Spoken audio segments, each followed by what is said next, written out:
Ndeye Mariam Ndiaye. Mesdames et messieurs, bonjour. C'est Idi Thiam, le président de l'UNACOIS, l'Union nationale des commerçants et industriels du Sénégal, qui est aujourd'hui l'invité de nos confrères du journal Sud Quotidien. Et dans l'entretien qu'il leur a accordé, Idi Thiam déplore avec la dernière énergie le fait que le groupe Mimran fasse venir au port de Dakar sans autorisation préalable une cargaison de 22 000 tonnes de sucre, voulant ainsi empêcher l'État d'autoriser les commerçants sénégalais à importer du sucre. En effet, la CSS voulait combler le gap qui était de 8 000 tonnes de sucre. Cependant, la compagnie en a importé 22 000 tonnes et selon Idi Thiam, tout cela c'est une stratégie mise en place pour mettre en mal l'État et les commerçants du Sénégal. Et à la question de savoir si l'UNACOIS avait le monopole des importations de sucre, est-ce que les consommateurs pourraient s'attendre à une baisse? Idi Thiam déclare qu'il y aura non seulement une quantité suffisante de sucre, mais aussi le sucre sera vendu à un prix moins cher, car le sucre importé pourra coûter 450 francs CFA le kilogramme, alors que la CSS vend le kilo à 540 francs CFA. Et toujours dans l'entretien accordé à Sud Quotidien, Idi Thiam est revenu sur les difficultés auxquelles les commerçants sénégalais sont confrontés sur le marché du sucre, non sans mettre en garde le groupe Mimran qui, selon lui, est à l'origine de tous les maux qui affectent le marché du sucre au Sénégal. Le procès opposant les régies publicitaires au maire socialiste Barthélémy Diaz aura lieu aujourd'hui. Nos confrères du journal Enquête, qui nous le font savoir, écrivent que le maire de Sicap Mermoz Sacré-Cœur, Barthélémy Diaz, devra répondre de la destruction des panneaux publicitaires installés par des régies publicitaires. Il les avait détruits sous le prétexte que les plaignants refusaient de payer des taxes à sa mairie. Toujours dans le journal Enquête, nos confrères nous parlent de Taïb Socé qui a été condamné hier à 5 ans de prison, dont 3 ans ferme. Dans le journal Le Quotidien, nos confrères écrivent que Taïb est un détenu en or à Rebeuss.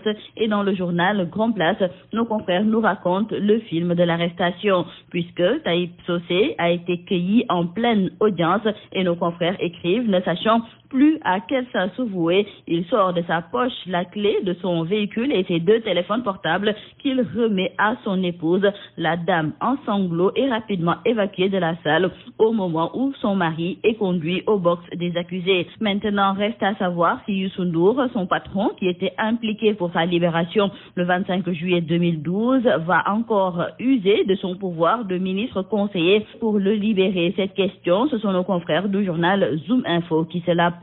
Le chef de l'État Macky Sall a rencontré ce week-end dans sa résidence à Popenguine les directeurs généraux d'agences et de sociétés nationales. Selon nos confrères du journal Le Soleil qui nous en parlent, plusieurs sujets ont été évoqués et au cadre de l'administration, Macky Sall a fixé les priorités pour la rentrée prochaine avant de leur demander de franchir très rapidement le cap de l'émergence pour répondre aux besoins des populations. Cette rencontre, on le rappelle avec nos confrères du journal LAS, ne concernait que les directeurs généraux de sociétés et seulement Macky Sall, en décidant de se passer des ministres qui n'ont pas pris part à cette séance de travail, pose un problème de management pouvant fragiliser certains membres du gouvernement dont les dossiers ont été à l'ordre du jour. Pour nos confrères du journal LAS, cette rencontre entre le chef de l'État Macky Sall et les directeurs généraux de sociétés et d'agences crée le malaise chez ces ministres. Parlons à présent avec nos confrères du journal L'Observateur des dégâts occasionnés par la houle au niveau du littoral.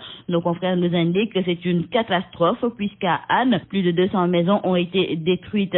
À Rufisque, les cimetières de Diokoulkao sont dans les eaux et nos confrères nous indiquent même qu'à Mbao, c'est un cargo de transport de pétrole qui échoue sur la terre ferme. Et nos confrères du journal L'Observateur ajoutent même qu'à Thiaroye-sur-Mer, également plusieurs dizaines de maisons qui font face à la mer ont été détruites sous le regard impuissant de leurs propriétaires. Et nous terminons par le sport. Papi Djilambodi réussit l'un des plus grands coups du mercato estival. Nos confrères du journal Jour de Sport nous font savoir que personne ne s'y attendait car Papi Djilambodi, supervisé par les scouts de Chelsea lors de la saison 2013-2014, avait été laissé à quai par les dirigeants des Blues qui s'étaient rabattus sur Kurt Zouma. Une saison après, le voilà qui rejoint Stamford Bridge. Pour ce qui est de la deuxième journée des éliminatoires de la CAN 2017, nos confrères du journal Stade écrivent que pour leur première séance d'entraînement En direction donc de ce match qui va se dérouler à Windhoek, les Lions ont effectué un petit décrassage d'1 heure